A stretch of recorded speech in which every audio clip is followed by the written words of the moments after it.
Hello, and welcome to the Movie Slackers. Today we're reviewing a new movie trailer called 13 Hours, The Secret Soldiers of Benghazi. This is the official trailer, and it is a new Michael Bay film. Michael Bay. Yes, sir. So, Sean, Johnny, tell us more about it. Michael Bay. Do you think there have been any robots in this one? What did you guys see in the trailer? Michael Bay. You saw Michael Bay in the trailer. No, this is on the serious side. Yeah, this what's this about? This is a serious one. Serious movie, yep, and it's hopefully Michael Bay will get some respect from this. Hopefully, about the Benghazi incident a couple of years ago, back in 2012. Yep, 2012. When the embassy got run over with Libyan terrorists. Yeah, attacking, and which was a definitely sad moment. Yeah, but it looks like he's basically basing the story around the soldiers who are supposed to go in. Mm-hmm. And supposedly are the last resort for the embassy if something were to happen. Yeah. And apparently they get put on hold while this is going on, so a lot of Well, it's chaos. a big compound, apparently, and the soldiers are off on one side as sort of like, emergency services. And then, of course, there's the embassy. And I think it's as this film begins, the Ambassador Stevens has already died.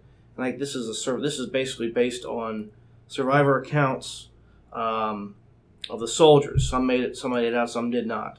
But it's got John Krasinski, funny man, who's usually comedies, and I call him Mr. Emily taking Blunt. on a serious, serious part here. He looks pretty serious. Toby Stevens plays one of the lead characters in this movie, and his character that he plays is Glenn Doherty, and he is a real character. He's a real guy. And the rest is Max Martini, Dominic, Fumusa, and James Badge Dale will be the other lead character in this film. But it looks pretty well.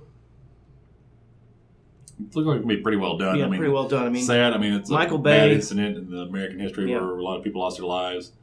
And, people will dismiss this movie because it's a Michael Bay movie, but Michael Bay has done some good films. Not the Transformers, of course. No, not those. I mean, it started off pretty good. But he's done some good films. He's done some good films. The Rock was one which I particularly liked. A lot of people didn't like Pain and Gain. For what it was actually not too bad. It was actually not bad. It was some silly stuff in it, but morose material. I mean, it was real people. But I think with this movie here, you've got a good scriptwriter, Chuck Hogan, who's writing for The Strain. It's a horror film, TV series. Yeah. But I mean, this one you're going to have to kind of go in with a little respect, knowing, of course, a lot of people already know what happened. But but this looks like it's going to be out. It's going to be out January 15th of next year, and it looks good. I think from the preview, it looks really like good. It's done well. It's going to be a tough movie to watch. I mean, I myself personally, I don't watch too many 9/11 films, just for my own personal.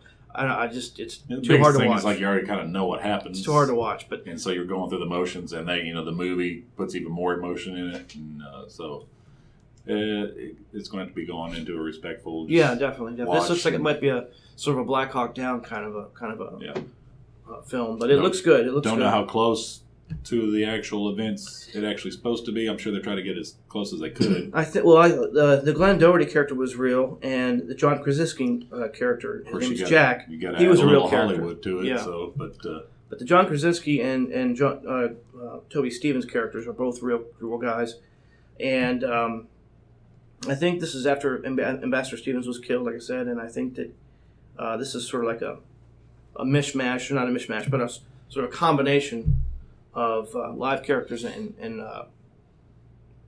fictional characters, and they've kind of made it into a docudrama type of thing. But it looks to be really, really good. I'm sure we'll get a few more trailers by the time it comes out. Yep. Looks like it'd be worth watching. Absolutely. Well, sounds good, guys. And folks, don't forget to check out the Movie Slackers YouTube channel, where you can subscribe, like, and comment. If you know anything about this film coming out, please let us know under the YouTube comments. And while you're at it, please check us out at movieslackers.com. Thank you. Appreciate it.